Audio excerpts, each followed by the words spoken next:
Pelusa Gris 99. Te explica finales.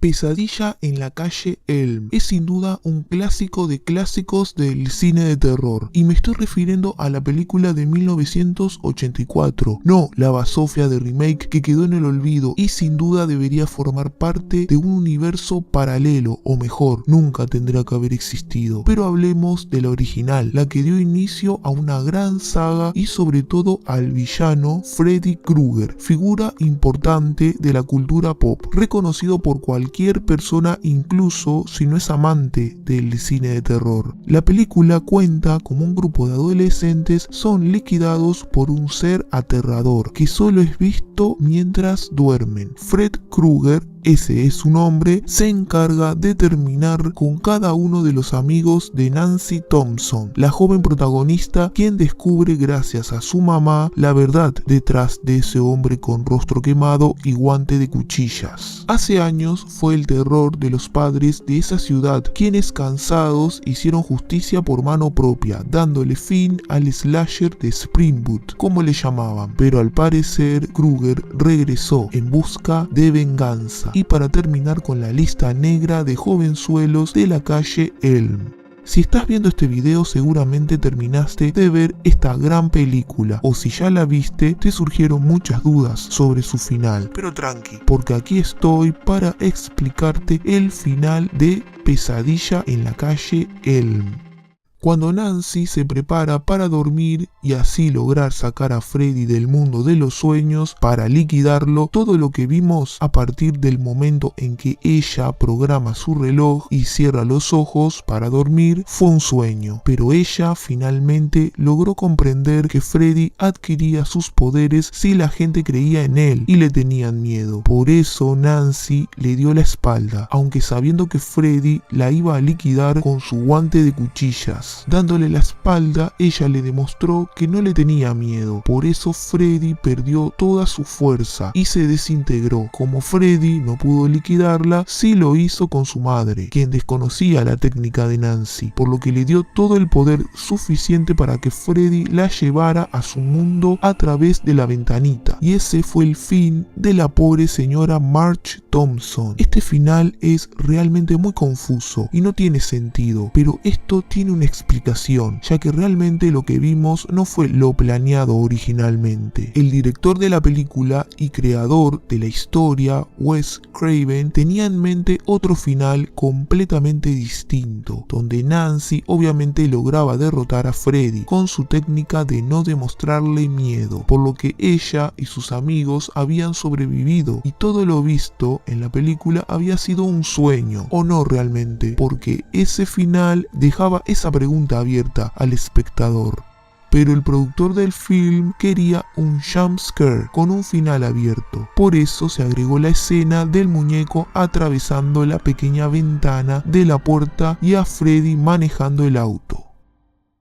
Viernes 13 parte 2 es una película de terror estrenada en 1981 y dirigida por Steve Miner. La película continúa la historia de Viernes 13 en el campamento Crystal Lake. Un nuevo grupo de consejeros está trabajando en la reapertura del campamento, a pesar de las advertencias sobre la historia de asesinatos en el lugar. En el clímax de la película, Ginny Field, una de las consejeras, se enfrenta al asesino enmascarado, quien resulta ser Jason Voorhees, el hijo que se creía ahogado en el lago. Ginny descubre un altar en una cabaña cercana, decorado con velas y la capucha de Pamela Voorhees, la madre de Jason. Ginny tiene la inteligente idea de vestirse como la difunta señora Voorhees para engañar a Jason y confundirlo. Después de una confrontación tensa, Ginny logra golpear a Jason con un machete. Parece que ha logrado detenerlo y está a salvo, pero entonces la película presenta un momento de sorpresa. Cuando ella y Paul regresan a salvo al campamento, Jason ataca a Ginny, saltando a través de la ventana, pero al parecer todo esto fue un sueño de la pobre de Ginny por el estado de shock. El final de la película muestra a Ginny en una ambulancia siendo llevada al hospital, mientras que el destino de Jason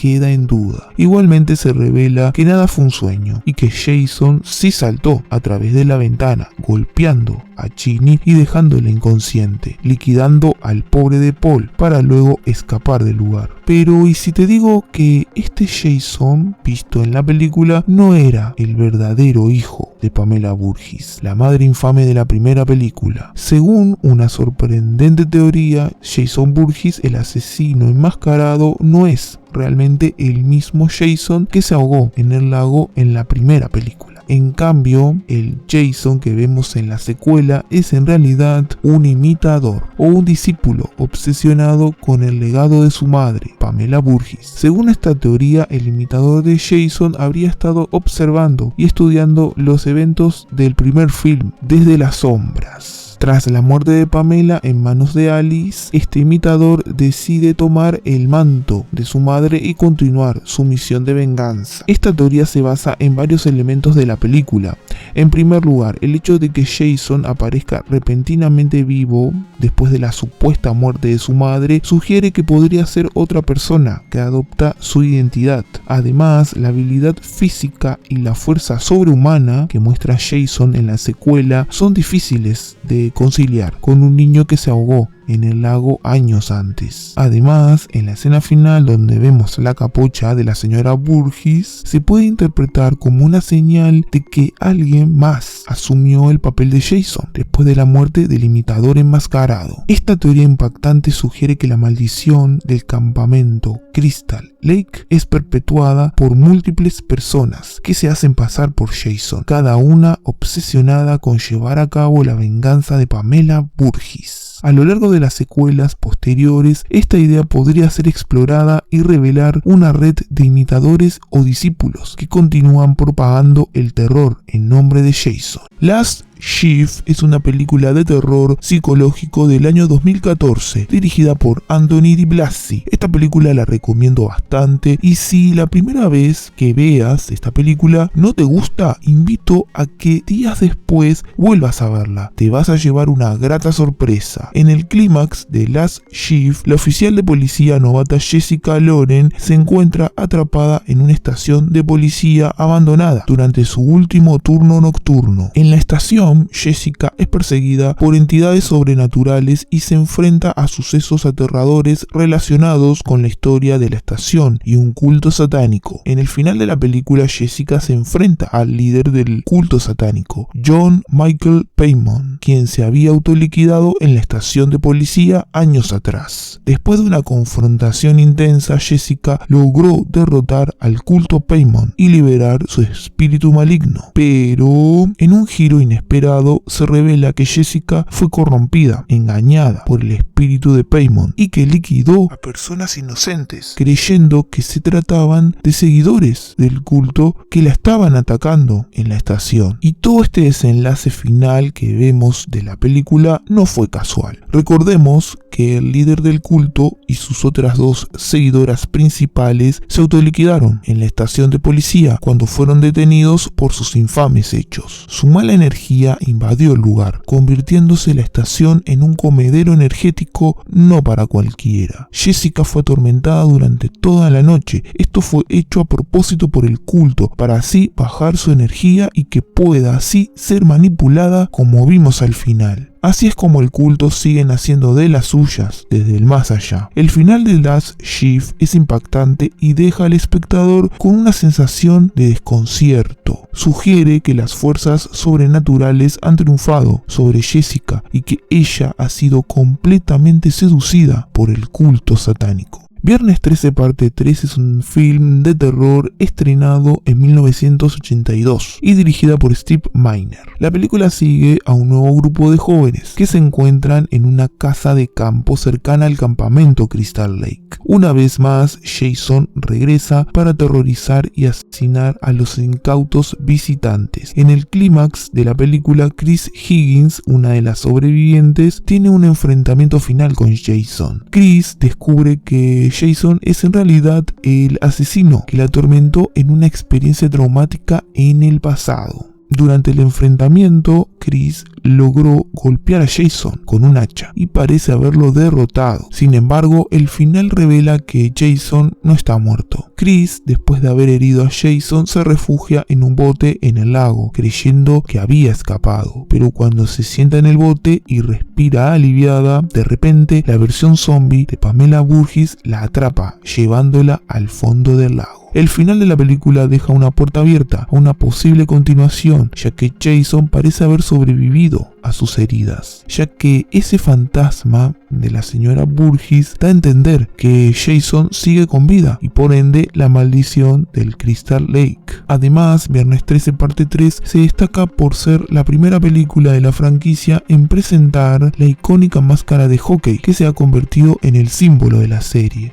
Este final sugiere que Jason es prácticamente indestructible y que no puede ser fácilmente asesinado. A pesar de las heridas y los golpes que ha recibido, Jason continúa persiguiendo a sus víctimas sin mostrar signos de detenerse. Hay quienes afirman que todo esto se trata de la maldición de Crystal Lake, impulsada por Pamela Voorhees. Por eso al final aparece en forma de zombie. Pero sin duda uno de los grandes misterios en torno a esta película se trata del aspecto de Jason, ya que es diferente al visto en parte 2. Existe una teoría la cual afirma que el verdadero Jason murió hace mucho tiempo y que lo que vemos en Viernes 13 parte 3 es una entidad sobrenatural que ha tomado su forma y continuado su legado de violencia. Además, algunos detalles en la película, como las escenas en las que Jason aparece de repente sin ser visto o su capacidad para desaparecer rápidamente, podría indicar que hay una fuerza sobrenatural en juego.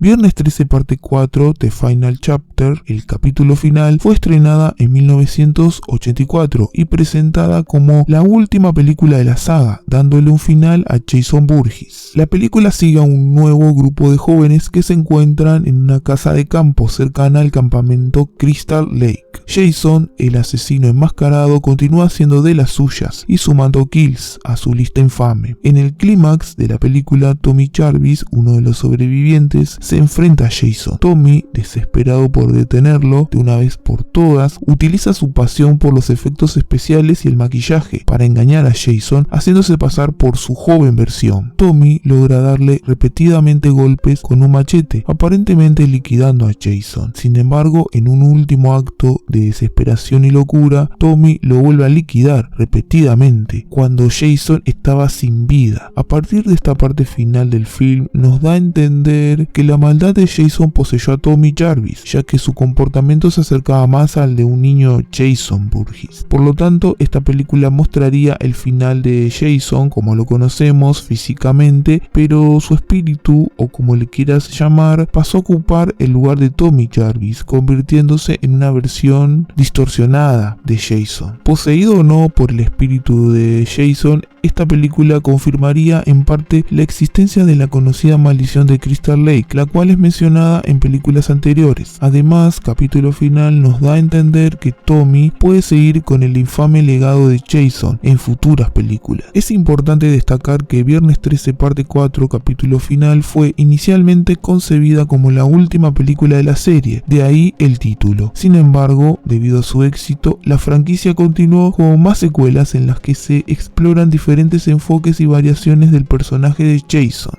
Blood Red Sky o Cielo Rojo Sangre es sin duda de lo mejor en cine de terror disponible en la plataforma de Netflix. La verdad que hacía mucho, pero mucho tiempo que no se veía una buena película de vampiros. Una joven madre viaja con su hijo fuera de su país para realizar un tratamiento de una enfermedad que padece, pero el avión es tomado por unos locos, volviéndose todo en un caos, ya que a bordo viaja Nosferatu. Si estás viendo este video seguramente terminaste de ver esta gran película, o si ya la viste te surgieron muchas dudas sobre su final, pero tranqui porque aquí estoy para explicarte el final de Cielo Rojo Sangre. Como todos saben, Nadja es una vampira, sedienta de mucha sangre. Esa es su enfermedad y ella evita esos deseos de alimentarse, consumiendo un fuerte medicamento que trata el cáncer. Nadja viajaba con su hijo a los Estados Unidos para reunirse con un doctor que la iba a curar mediante radioterapia para así matar las células vampíricas en su cuerpo. Estas células crecen rápidamente al beber sangre, apoderándose de todo el cuerpo de una persona, dándole mucha fuerza y resistencia propias de un vampiro. Pero esto lleva a que la persona deje para siempre su naturaleza humana y se convierta en un chupasangre que Van Helsing quisiera cazar. Y esto fue lo que le pasó a la madre vampira al final. Lamentablemente, si no hubiese sucedido nada en el avión, Nadja hubiese encontrado la cura y estaría feliz junto con su hijo, enseñándole a que no sea tan desobediente. Y hablando del niño Elías, al final vemos cómo acepta que su mamá no volverá a ser la misma que él conocía, ya que estaba transformada en vampiro, así que hace volar todo por protección de las personas y del mundo. Aunque es posible igualmente que Nadja haya quedado con vida, por lo que el final de la película es abierto a una posible continuación, dependiendo de cómo le vaya. El siguiente video tendrá muchos spoilers, por lo que si todavía no viste esta película, recomiendo que mires otros de mis contenidos en el canal. 1408 es una película de terror y suspenso basada en un cuento de Stephen King. La trama se centra en Mike Ensling, un escritor de libros sobre eventos paranormales que decide pasar una noche en la habitación 1408 de un hotel embrujado. Si hicieran un remake, Mike sería un TikToker o streamer. Hollywood, ahí les tiro ideas. Ahora hagan bien su trabajo. El final de 1408 es abierto y ambiguo, dejando margen para la interpretación del espectador. Después de una noche aterradora y llena de fenómenos sobrenaturales en la habitación 1408, Mike sabe que su única salida es autoliquidándose, pero con la inteligente y rápida idea de hacer un asado dentro del lugar. Ustedes ya me entienden, no tengo la culpa que el algoritmo de YouTube sea pedorro. Con esto no solo evita que su esposa ingrese engañada al lugar, sino que además neutralizará el poder sobrenatural de ese lugar. Como vemos en la película, la habitación juega con la mente de las personas y sus miedos, mostrando visiones aterradoras y perturbadoras de su vida. De esta forma es como se alimenta de la energía de las personas y así se mantiene fuerte. El final de 1408 sugiere que Mike ha logrado liberarse de la habitación, pero que su experiencia en ella fue todo real y se trató más que nada de un enfrentamiento mental y emocional. 1408 es una película de terror psicológico que busca generar tensión y desconcierto en el espectador. No es una gran película de terror, pero tiene su interesante significado a prestar mucha atención y es una opción interesante además para ver un fin de semana de tardecita. Ahora vamos a la teoría sorprendente que rodea este film. La misma afirma que todo lo visto en la película fue la experiencia de Mike en el limbo, porque pasó a mejor vida. ¿Y en qué momento?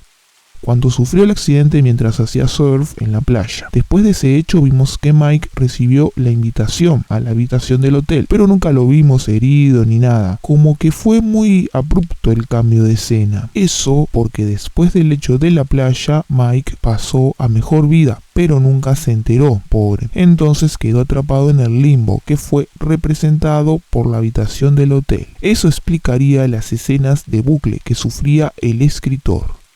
El siguiente video tendrá muchos spoilers, por lo que si todavía no viste esta película, recomiendo que mires otros de mis contenidos en el canal. Sin duda, Malum es de lo mejor en cuanto a cine de terror en estos recientes meses. La película fue dirigida por Anthony Di Blasi y se trata de un reinicio u otra versión, por decir, pero más gore a mi parecer, de la película Last Shift de 2014, también dirigida por Di Blasi, y otro film que recomiendo. En Malum, una joven policía novata llamada Jessica tiene que pasar toda una noche cubriendo el último turno en una estación de policía que esconde un turbio pasado. Finalmente se revela que Jessica resultó ser la hija del líder del culto Malum, descubriendo que su padre adoptivo la salvó de dicho lugar, pero no pudo escapar mucho tiempo de ellos, ya que recordemos, este culto de loquitos hacían sacrificios para contactarse con un demonio. Obviamente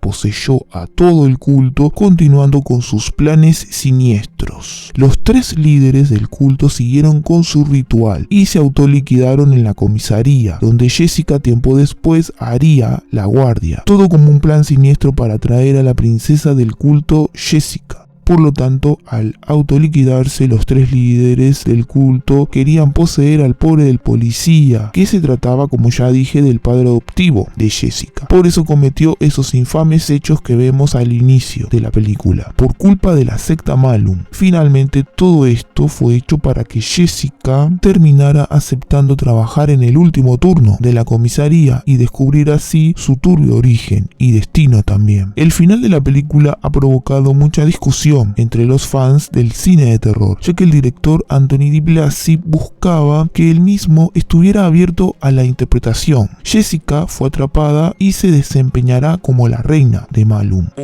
Ella cayó en la locura de toda la noche vivida, quedando atrapada en una espiral de alucinaciones. ¿Y tú qué opinas? Espero tu comentario. Después de 11 largos años y 26 de la primera de todas, se vino por fin esta 5ª película de la franquicia de Ghostface, con nuevos personajes, nuevos sospechosos, grandes sorpresas y el regreso de los personajes clásicos de las primeras películas, Sidney, Gale y Dewey. Seguramente entraste a ver este video buscando respuestas sobre el final de la película y las motivaciones de los villanos. No te preocupes, porque aquí estoy para explicarte el final de Scream. Recuerda que a continuación habrán muchos spoilers.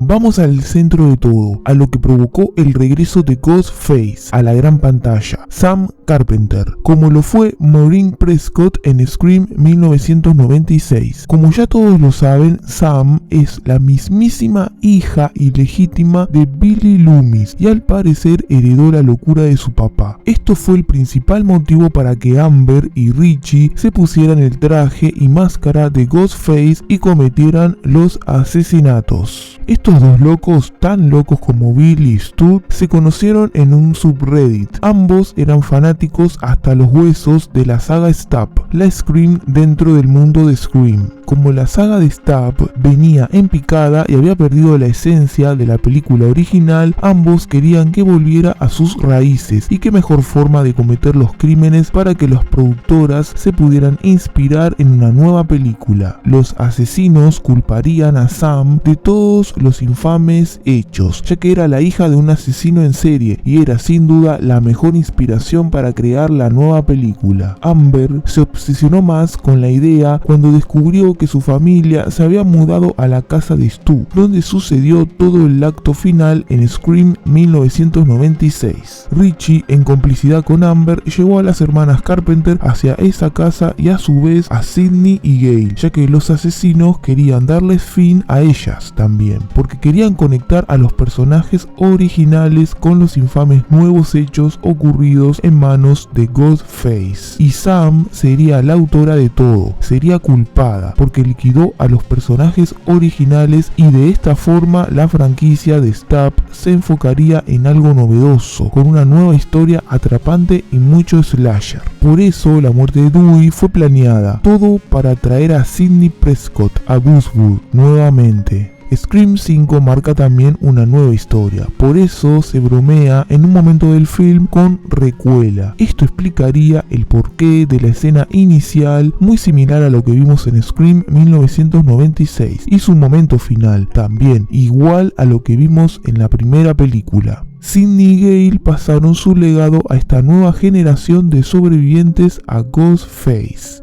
Y mucho cuidado con Sam. Las extrañas visiones con su padre y sus problemas de conducta en el pueblo demuestran que se trata de una chica problemática, con mucha violencia reprimida, y eso se vio cuando liquidó a su novio Richie, con la ayuda de su papá imaginario, actuando muy similar a él, una forma de inspiración. Y no olvidar la expresión de odio cuando conoció por primera vez a Sidney Prescott. Cuidado con Sam Carpenter. Sick es un reciente film de terror que sorprendió a muchos por lo bueno y recomendable que es. Un slasher home invasion moderno con tonos de Scream. Pero Sick tiene algo diferente al resto, y es que esta película se encuentra ambientada en el no tan querido 2020, y sobre todo a partir del mes de marzo precisamente, cuando empezó todo lo del bicho. La película sigue a dos amigas que pasan cuarentena aisladas juntas en una casa de campo, pero ellas no saben que realmente no están solas, ya que un misterioso enmascarado las vigila desde afuera, esperando poder entrar a esa gran casa y hacerles pasar una noche de terror. En un nuevo video de finales explicados, esta vez será el turno de la película Sick, porque seguramente te surgieron muchas dudas después de ver el film, pero tranqui, porque aquí estoy para explicar su final y contarte una teoría realmente impactante que te dejará con un gran WTF. Como descubrimos al final, los asesinos enmascarados en esta película eran la familia de un chico que conoció a Parker en una fiesta del fin del mundo y que la chica contagió del bicho. A los días, el joven pasó a mejor vida. Esto hizo enloquecer a toda su familia, ya que de por sí que eran bastante loquitos, pero esto lo empeoró más, y deciden vengarse no solo de Parker, sino de su ex novio, Tyler, porque la contagió y por ende al hijo de la familia de locos. La película desde un principio da a entender que estamos ante más de un asesino, sobre todo en los primeros minutos del film, cuando las amigas llegaron a la casa. La película es una crítica a quienes usaron el tema de la pandemia del bicho como excusa para vigilar el comportamiento de las demás personas, sintiéndose con más moralidad que el resto. También es una crítica del otro lado, aquellas personas que no tomaron con responsabilidad los primeros días de aislamiento y asistían a fiestas sin los debidos cuidados. La familia de locos culpaban a la chica Parker de la muerte de su hijo, pero nunca cuestionaron la irresponsabilidad de su hijo en asistir a una fiesta masiva cuando se debía cumplir aislamiento. Ahora vamos a una teoría bastante impactante y sorprendente alrededor de esta película, que fue revelación del año. No sé si llegará a ser película de culto, pero el tiempo lo dirá. Existe una teoría la cual afirma que la película está conectada con Scream. En resumen, comparten mismo universo, ya que ambas películas, además de ser slasher, Sick tiene toques de Scream, pero lo que más conecta a ambas películas es que su productor y guionista es el mismo de las pelis de Scream. Estoy hablando de Kevin Williamson, creador de Ghostface y compañía, así que existen grandes chances de que ambas películas, tanto Scream como Sick, compartan universo. El Orfanato es un film de suspenso y terror del año 2007. La película fue un gran éxito desde su estreno y ganó un montón de premios. La verdad es una peli que recomiendo. El Orfanato nos cuenta la historia de Laura, que junto con su esposo Carlos y su pequeño hijo Simón se mudan a una gran casa que hace muchos años fue un orfanato donde Laura vivió un tiempo hasta que fue adoptada. Pero el niño Simón desaparece y detrás de todo hay un juego macabro paranormal. Si estás viendo este video, seguramente terminaste de ver esta película y te surgieron muchas dudas sobre su final. ¿Qué pasó con Simón? Pero tranqui, porque aquí estoy para explicarte el final y la película El Orfanato. Primero volvamos al principio, al inicio de todo. Después de que Laura dejara el orfanato, los demás niños del lugar le hicieron una broma cruel a otro, Tomás, hijo de una de las cuidadoras del lugar. Él mismo estaba oculto en un sótano y usaba un saco de arpillera para no mostrar su cara. Un día, el resto de los niños llevaron a Tomás a una cueva junto a una playa desolada. Le quitaron el saco de arpillera y lo dejaron allí. El niño, como no tenía nada para cubrir su rostro, quedó oculto en la cueva y lamentablemente murió ahogado, todo gracias a una cruel broma. Triste hecho, la verdad. La mamá de Tomás enloqueció, muy al estilo Pamela Burgess. de Viernes 13 y envenenó a los niños del orfanato, escondiendo los restos en el cobertizo del lugar. Otro lamentable hecho, la verdad. Tomás es el fantasma que ve Simón y que lo guía hacia el sótano donde vivía y que lamentablemente quedó encerrado porque el día que desapareció Laura, en su búsqueda desesperada, bloqueó la entrada con unos barrotes de hierro, por lo que el niño quedó atrapado. Intentando salir, Simón se cayó de la escalera por lo vieja que estaba y falleció. Como Simón iba a pasar a mejor vida, el día de la fiesta podía comunicarse con los fantasmas. Lo mismo sucedió con Laura, por eso pudo verlos antes de encontrar a su hijo. Esto en base a las palabras de la medium. Solamente pueden ver a los muertos o tener experiencia de ese tipo aquellos que hayan tenido o tendrán una experiencia cercana a la muerte. Laura finalmente se toma todas las pastillas para pasar a mejor vida. Tengo que ser family friendly, gente, por YouTube. Ya saben, cuando se ve a una Laura pequeña corriendo, eso significó el pasaje directo a la muerte, como mencionó el conferencista. Finalmente Laura pidió como deseo poder estar con Simón y quedó viviendo como fantasma junto con su hijo y los demás niños en el orfanato para siempre. Ahora, este final explicado se conecta con la sorprendente teoría que esconde esta película, y es que Laura, la protagonista, en realidad es un fantasma o está muerta durante toda la película. Según esta teoría, Laura pasó mejor vida en un accidente de tráfico cuando era niña, y el orfanato al que regresa junto a su familia es en realidad una especie de limbo o un mundo de los muertos. La película muestra a Laura y su esposo Carlos comprando y restaurando el antiguo orfanato donde Laura creció. Pronto su hijo Simón empieza a comunicarse con supuestos amigos invisibles y desaparece misteriosamente. Laura se sumerge en la búsqueda desesperada de su hijo, lo que la lleva a descubrir secretos oscuros sobre el pasado del orfanato. Según esta teoría, Laura se encuentra atrapada en un estado de negación y no acepta su propia muerte. El orfanato y los personajes que interactúan con ella son representaciones simbólicas de su propia realidad después de la muerte.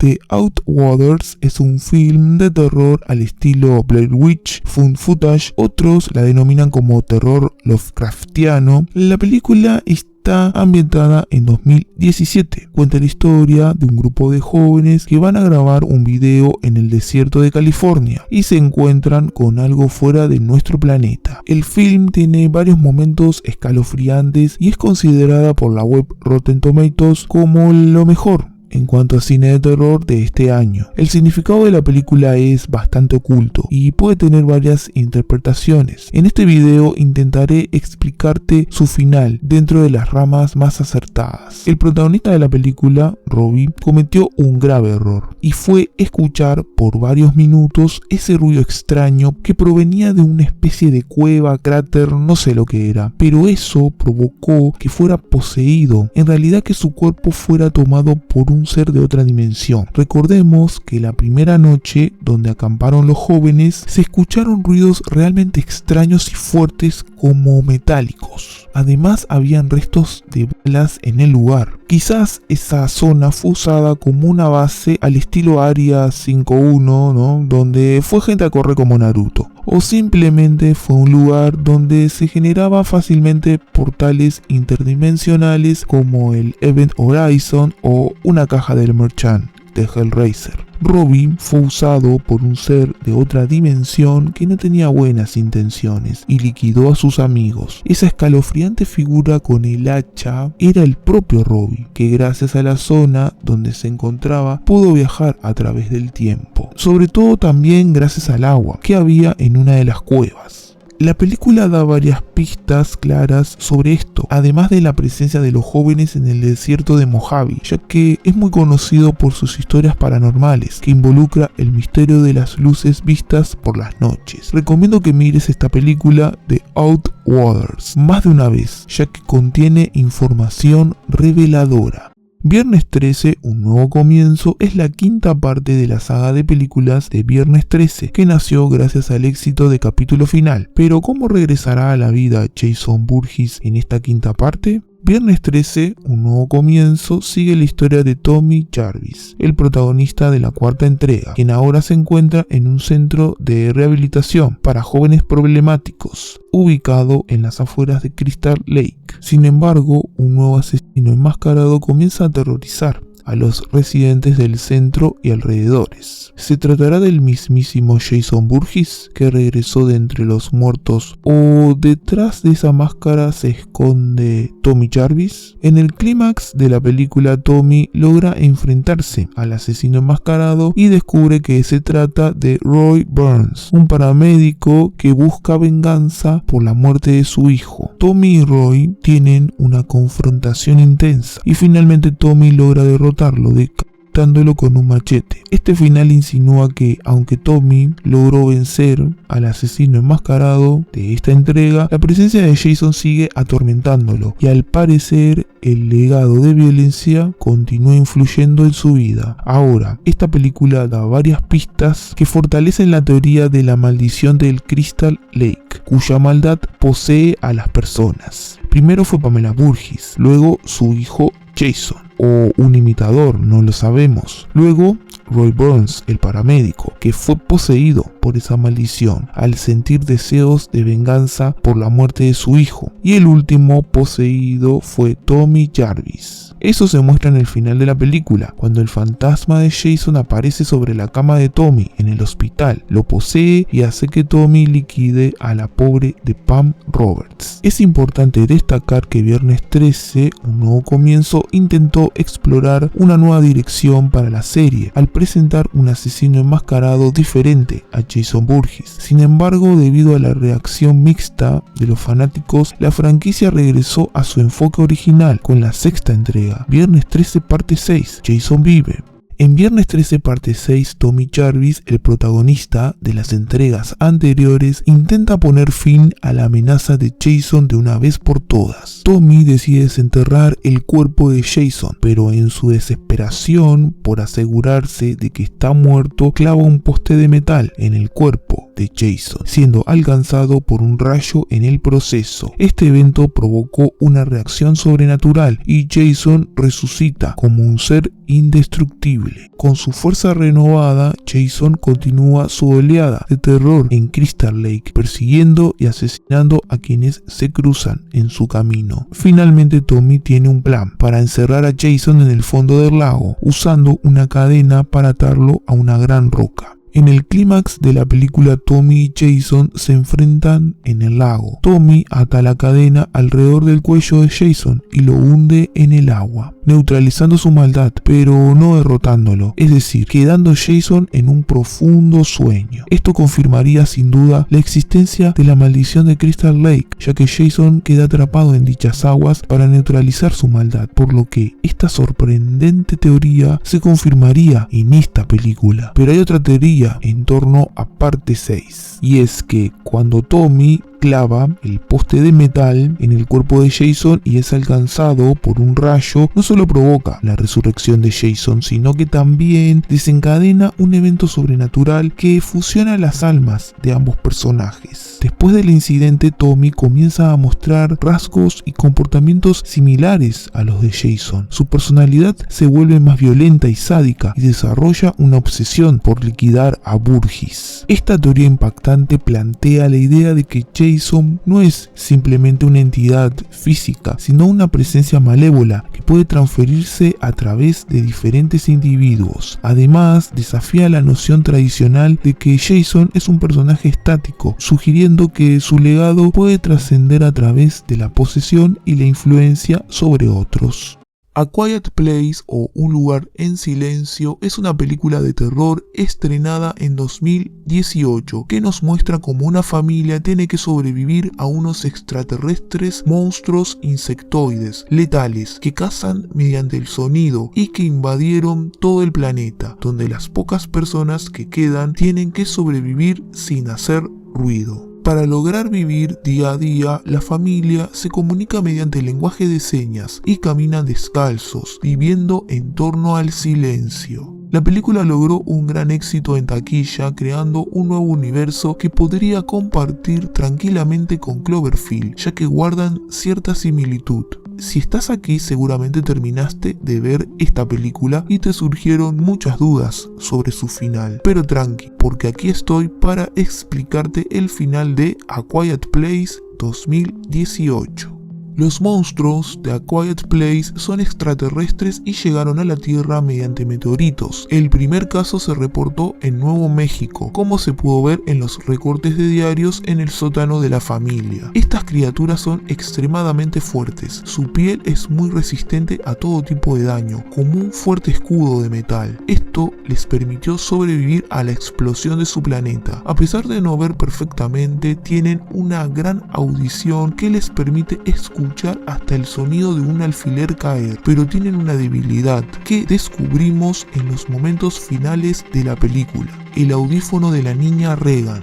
El mismo crea una retroalimentación acústica que provoca un gran dolor y desorientación en los bichos feos esos. Esto lleva a que sus placas de piel blindada queden expuestas, siendo vulnerables al daño. Así que esos audífonos con piezas de altavoces estéreo son el punto débil de esos monstruos para liquidarlos y que no sigan habitando el planeta Tierra. Cuando vemos a Evelyn prepararse para destruir al resto de los extraterrestres con la ayuda de los audífonos, la película queda abierta para una continuación. El siguiente video tendrá muchos spoilers relacionados al desenlace final de esta película. Viernes 13, parte 7 de New Blood de 1988 es la séptima entrega de la franquicia. Viernes 13, dirigida por Sean Kurt Buckley. La película sigue a Tina Shepherd, una joven con habilidades telequinéticas que accidentalmente libera a Jason Voorhees de su tumba en el fondo del lago Crystal. Jason comienza a aterrorizar a los residentes de una cabaña cercana mientras persigue a Tina. En el clímax de la película, Tina enfrenta a Jason usando sus poderes telequinéticos para luchar contra él. Ambos se involucran en una batalla intensa donde Tina utiliza objetos a su alrededor como armas improvisadas contra Jason. Finalmente, ella logra invocar la fuerza de su padre, que murió en un incidente anterior, para derrotar a Jason, dejándolo nuevamente neutralizado gracias a las aguas del Crystal Lake.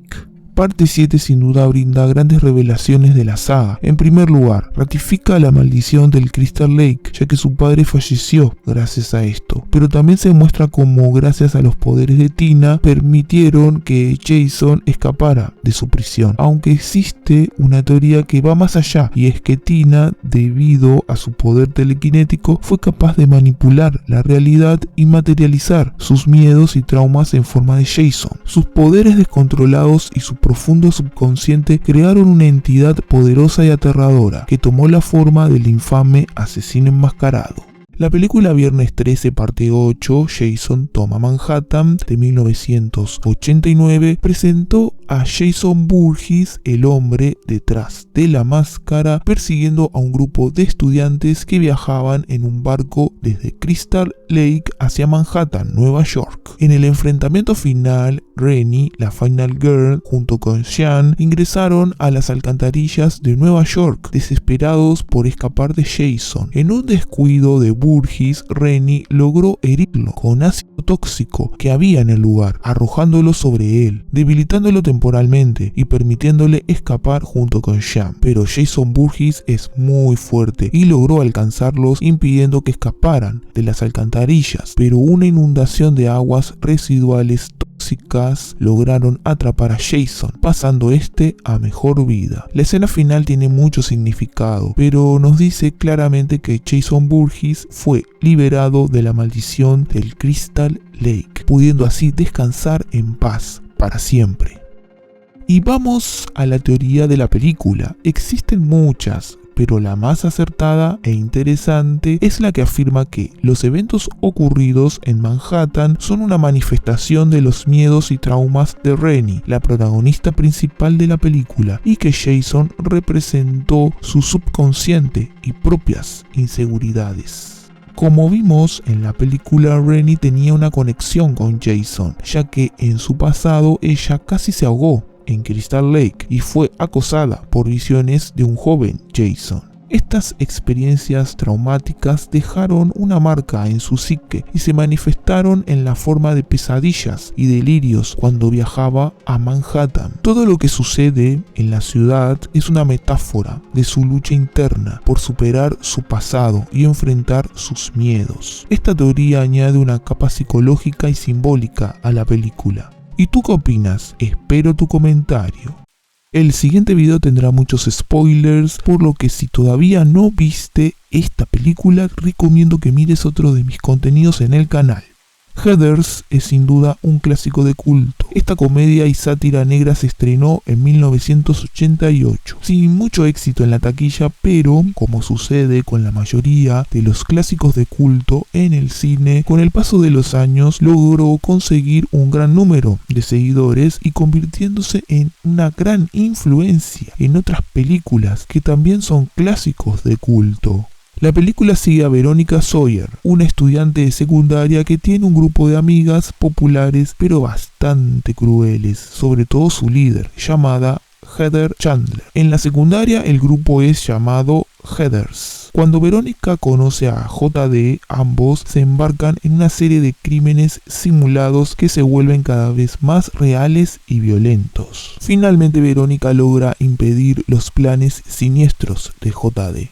Al final, cuando Verónica le robó a Heather Duke la cinta roja que representaba el poder y liderazgo de una Heather, simbolizó no solo el final del grupo de Heathers, sino también el de las jerarquías en la secundaria, invitando a Verónica finalmente a la excluida Marta a salir un fin de semana. Heathers es conocida por su exploración de temas oscuros como el acoso escolar, el suicidio y la violencia adolescente. A través de su estilo satírico y humor negro, la película cuestiona y critica las dinámicas sociales y las normas tóxicas de la escuela secundaria.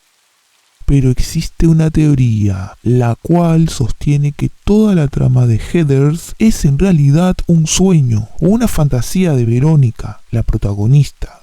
Según esta teoría, Verónica se encuentra atrapada en una realidad opresiva y alienante en su escuela secundaria, donde las Heathers y JD ejercen un control tiránico sobre los demás estudiantes. Para escapar de esta realidad, Verónica crea una fantasía en la que se rebela contra el sistema y lleva a cabo una serie de actos violentos y subversivos. Esta teoría sugiere que los eventos extremos y surrealistas que ocurren en la película son producto de la imaginación de Verónica. ¿Y tú qué opinas? ¿Todo fue un sueño? The Tomorrow War o La Guerra del Mañana es una película de ciencia ficción estrenada en Amazon Prime, donde nos cuenta la historia de unos viajeros en el tiempo que advierten a la población del presente que dentro de 30 años aproximadamente el planeta estará invadido por unas criaturas extraterrestres que acabarán con la raza humana. Dan Forrester, interpretado por Chris Pratt, se suma a la lista de personas que deberán viajar hacia ese futuro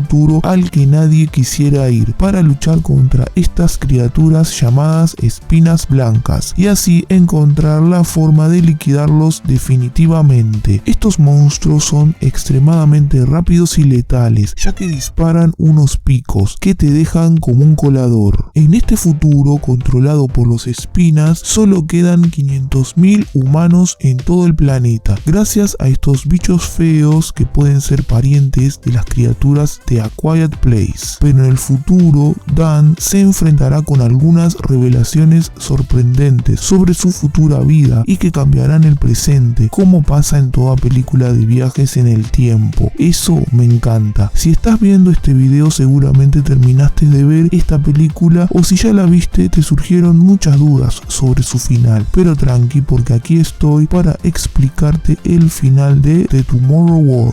Dan descubre en el futuro que su hija Muri es una científica militar y que ella tiene un gran objetivo: cambiar el futuro, y su papá será el medio. Muri tuvo el tiempo suficiente para crear una toxina poderosa que desintegra a los espinas blancas, pero no es suficiente para salvar a la humanidad. Es necesario asegurar que la invasión de espinas blancas nunca suceda, ya que en su propia realidad era imposible aplicar esa toxina, no siendo este futuro apocalíptico la línea temporal real, sino la de su padre, la original, ya que en el pasado los espinas blancas estaban escondidos en Rusia. Gracias al frío permanecieron congelados. Fueron traídos por una raza inteligente de extraterrestres hace miles de años, que los creó como armas para invadir planetas, pero por algún motivo desconocido que seguramente lo mencionarán en la segunda parte de esta película, película se estrellaron en medio del frío que te congela hasta el upite. Así que los extraterrestres que piloteaban esa nave eran colonos intergalácticos que estaban usando a los espinas blancas como medio para limpiar las formas de vida existentes en los planetas y así avanzar para establecer su propia especie. Pero gracias al derretimiento de los casquetes polares pudo salir a la luz la nave. Una vez liquidados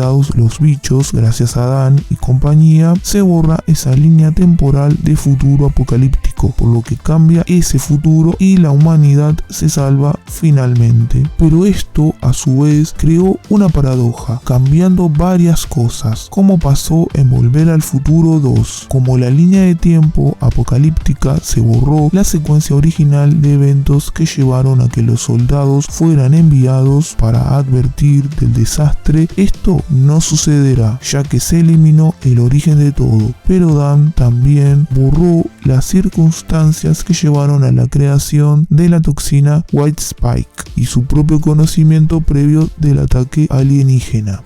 Así que este es el final explicado de La Guerra del Mañana, una película aceptable de ciencia ficción, mezcla de Día de la Independencia con Volver al Futuro, pero no deja de ser entretenida para pasar el rato. Lo que se destaca de la película son las criaturas, espinas blancas, que a pesar de estar hechas por CGI, lucen verdaderamente reales y son realmente escalofriantes, las cuales esconden un oscuro origen que, si se quiere, puede ser mostrado tranquilamente en una nueva película. Hola, no te esperaba aquí. Ah, claro, después de ver mi video del final explicado de Fear Street 1994, te quedaste con las ganas y ahora querés saber el final de su segunda parte, Fear Street 1978. ¿Te gustó esta película? A mí la verdad me gustó mucho. Es mejor que la primera parte, la supera ampliamente. Y me gustó también el homenaje a películas de terror ambientadas en campamento. La verdad que hace mucho que no se veía en películas recientes del género. Bueno, ya sé que estoy hablando mucho, ya está, vamos a lo que nos interesa, el final explicado de Fear Street 1978.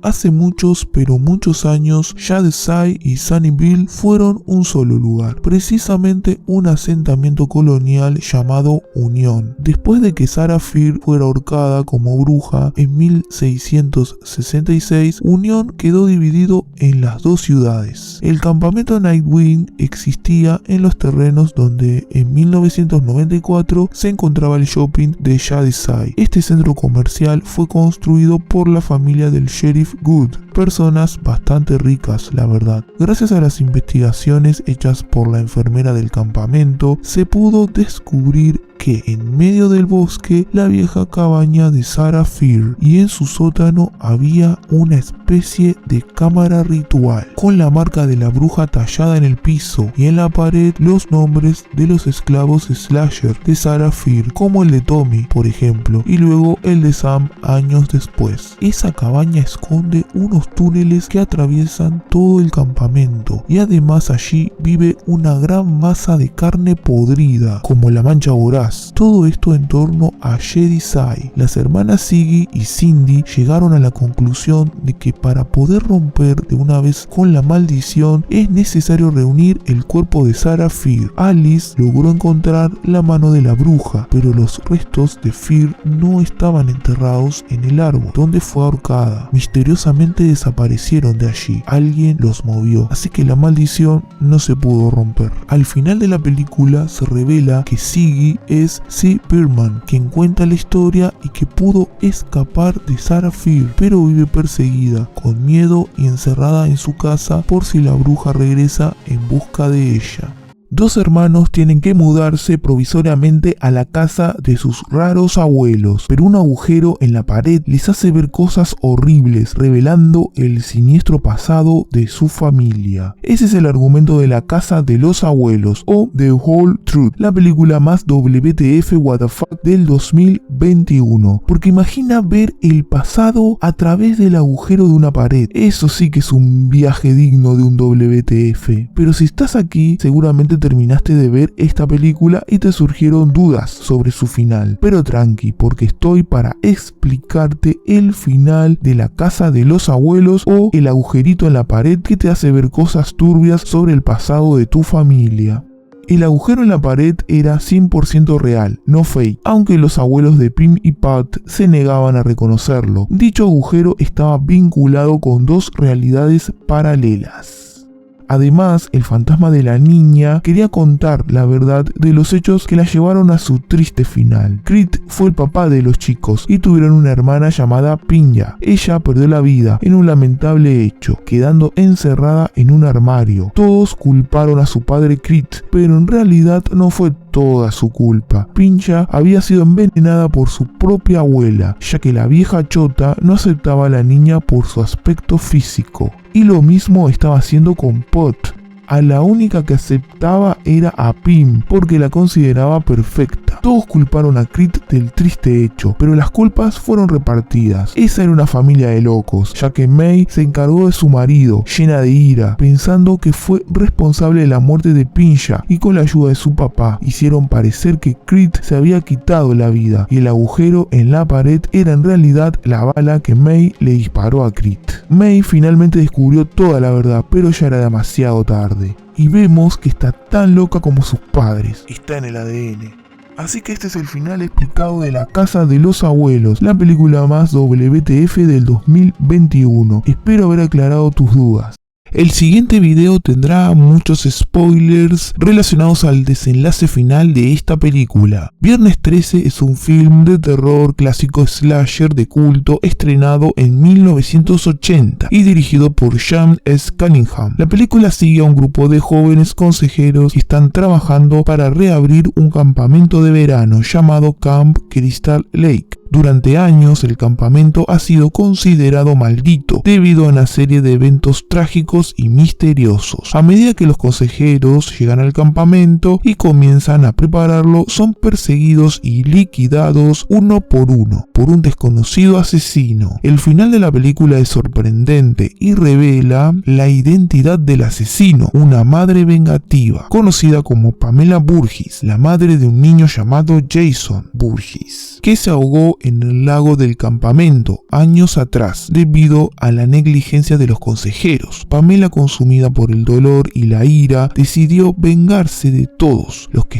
están asociados con el campamento y culpa a los consejeros por la muerte de su amado hijo. Uno de los últimos consejeros, Alice Hardy, logra sobrevivir y tiene un enfrentamiento final con Pamela, saliendo victoriosa con una interesante fatality. En la última escena, Alice se despierta en un bote en el medio del lago. Sin embargo, en ese momento, Jason emerge del agua y ataca a Alice, revelando que está vivo y ha estado viviendo en los bosques durante todos estos años. Aunque la película da a entender que todo fue un sueño debido al shock vivido por la pobre de Alice, ella y nosotros sabemos que todo fue real y ese niño bestia vive en el bosque. Esto se conectaría con la interesante pero sorprendente teoría de que Jason participó junto con su mamá de algunos de los asesinatos vistos en la película, por lo que ella le enseñó a su hijo cómo vengarse de lo que le hicieron. El final de Viernes 13 es impactante y sorprendente, ya que la identidad del asesino se revela como alguien que los espectadores no sospecharían. La película establece una tendencia para las secuelas posteriores, donde el asesino, Jason Burgess, se convierte en el personaje principal. Gracias al final abierto de A Quiet Place de 2018, llega la segunda parte de este universo de criaturas extraterrestres con gran audición y donde las personas tienen que permanecer en silencio si quieren sobrevivir. La familia Abbott ya conoce cómo lastimar a estos bichos gracias a los audífonos de la joven Regan, así que todos parten el viaje en busca de un lugar seguro para sobrevivir. Como en la primera parte, esta nueva película tiene un final abierto para contar más historias de este universo, así que se viene una nueva saga en el cine de terror. Si estás viendo este video, seguramente terminaste de ver esta película y te surgieron muchas dudas sobre su final, pero tranqui, porque aquí estoy para explicarte el final de A Quiet Place 2. Regan y Emmett logran llegar a una isla, la cual sorprendentemente no estaba habitada por criaturas. Esto se debe a que los extraterrestres le temen al agua, así que hay 2149 islas para habitar de sobrevivientes en el mundo. La estación de radio que tiene la isla permite poder transmitir de forma amplificada la retroalimentación del audífono, y eso es lo que hace la joven Regan, permitiendo que la retroalimentación tenga mayor escala y convirtiéndose en el arma para poder liquidar a estos monstruos, dejando abierta esta película a una tercera parte donde seguramente nos mostrará cómo Regan rescatará a su familia y todos se trasladarán a la isla, y cómo Emmett encontrará más personas sobrevivientes. Pero hay un film nuevo de terror, ambientado en Navidad, muy interesante para ver en estas fiestas, y se trata de la película llamada Better Watch Out. Es un film entretenido, con aceptables actuaciones. Su trama no tiene nada diferente con lo ya visto hasta hoy en terror, pero tiene un giro que lo hace atrapante, que no aburre y lleva a que te quedes hasta el final de la película, que vale la pena verlo. Su director, Chris Pecor, define a Better Watch Out como una comedia oscura, con elementos de terror, y se inspiró en Mi Pobre Angelito. Imagina ver una versión de terror de Mi Pobre Angelito. Otro dato curioso de la película es que fue filmada en pleno verano. Anteriormente el film se llamaba Safe Neighborhood o Barrio Seguro. Así que, esta es mi recomendación para ver de terror en vísperas de Navidad. ¿Y tú? ¿Qué recomiendas para ver en estas fiestas? Espero tu comentario. Hasta luego y felices fiestas. Soy Pelusagris99 y nos encontraremos en otro de mis videos. Amigas y amigos youtuberos, mi nombre es Pelusagris99 y aquí termina este video. Te invito a disfrutar de mis otros contenidos en el canal, donde explico finales y películas del cine de terror y ciencia ficción.